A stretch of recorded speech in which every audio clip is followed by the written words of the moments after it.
Madame, Monsieur, bonjour. À la une aujourd'hui, Marc Marquez au 7e ciel, Tadej Pogacar sacré chez les hommes au championnat du monde de cyclisme, une belle surprise chez les femmes et les résultats des mondiaux paralympiques de natation avec les belles performances des Français. Le casque sur les oreilles, le volume au maximum, un verre à la main, l'œil du sport 51e édition, c'est parti. C'est donc bien sûr l'un des plus extraordinaires comebacks de l'histoire du sport qui s'est déroulé sous nos yeux cette saison en MotoGP après 2 années galères marquées par les blessures à répétition en 2022 et 2023.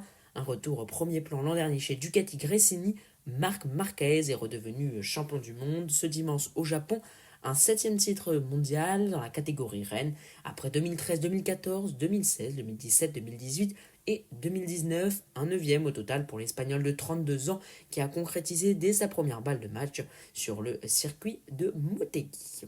Marquez rejoint Valentino Rossi au palmarès avec ce 7e titre. Il n'avait pas besoin de s'imposer ce dimanche, une 2e place pouvait lui suffire. Peu importe le résultat de son petit frère, Alex, seul capable de lui disputer le titre en cette fin de saison et qui a finalement pris la 6e place après une course anonyme. Et donc, il a fini 2e à Marquez, derrière un intouchable Francesco Bagnaia, redevenu un formidable compétiteur ce week-end.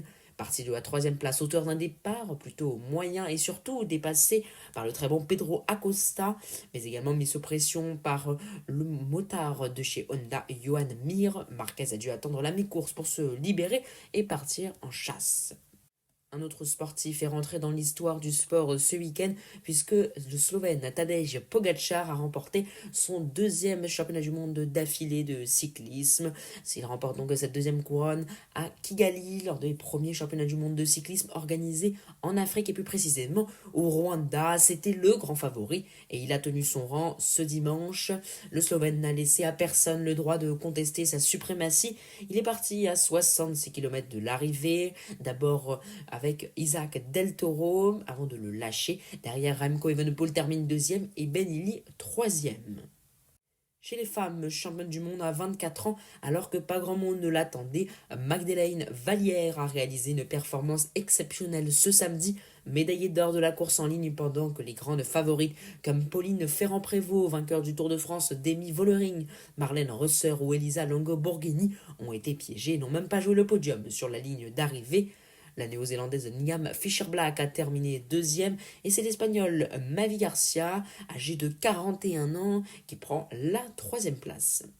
Membre de l'équipe IF Education Oatly, Vallière, qui ne comptait dans sa carrière qu'un modeste succès sur le Trofeo Palma Femina en Espagne en début 2024, a fait la différence dans la côte de Kimihurura. Tandis qu'à déjà 20 km de l'arrivée, le peloton des favorites semblait déjà s'être enterré en laissant filer le groupe de 10 devant avec une 45 d'avance. Le foot avec le championnat de France, la 6e journée de Ligue 1. Marseille s'est imposé 2-1 face à Strasbourg en ouverture. Hier, c'est Lorient qui a créé la surprise, vainqueur 3-1 de Monaco réduit à 10. Toulouse et Nantes se sont neutralisés de partout. Le PSG l'a emporté face à Auxerre 2-0, mais il faut cependant noter les blessures de Vitinha et Gvichak Kvaratskhelia. Notez qu'à l'heure du bouclage de cette édition, Nice mène à la 70e minute face au Paris FC. Le football toujours, mais cette fois-ci en Angleterre, avec plusieurs résultats à vous signaler. Tout d'abord, la victoire de Brighton face à Chelsea 3-1. Chelsea était réduit à 10. Fulham s'incline face à Aston Villa. Tottenham et les Wolves scorent nul 1-1. Manchester City s'impose 5-1 face à Burnley.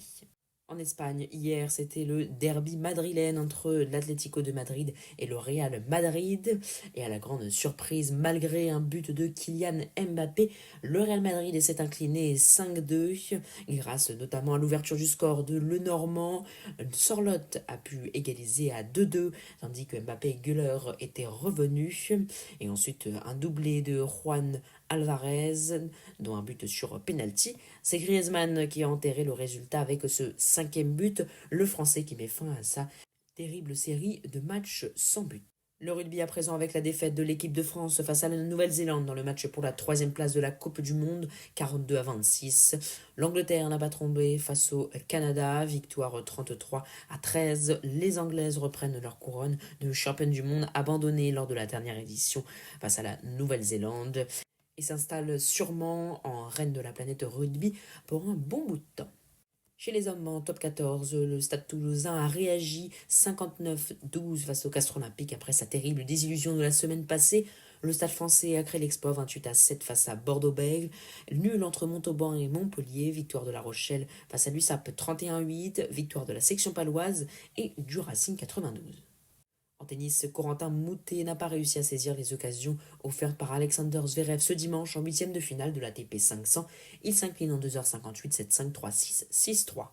Et enfin, pour terminer, des nouvelles de nos athlètes paralympiques. Après ses 14 médailles aux Jeux paralympiques de Paris 2024, l'équipe de France de paranatation a achevé samedi les mondiaux de Singapour avec 15 podiums au compteur. Alex Portal sur 200 mètres 4 nages, Laurent Chardard sur 50 mètres papillon et le relais 4x100 mètres nage libre mixte ont conclu la moisson tricolore. Ce soir en Ligue 1, Rennes-Lens à suivre sur Ligue 1+, en top 14 à 21h05, Toulon défie l'Aviron Bayonnais. Merci beaucoup d'avoir suivi l'œil du sport, c'est terminé pour aujourd'hui. Likez, abonnez-vous, mettez un commentaire, partagez largement tout autour de vous. Pour ma part, je vous retrouve mercredi soir pour de nouvelles informations.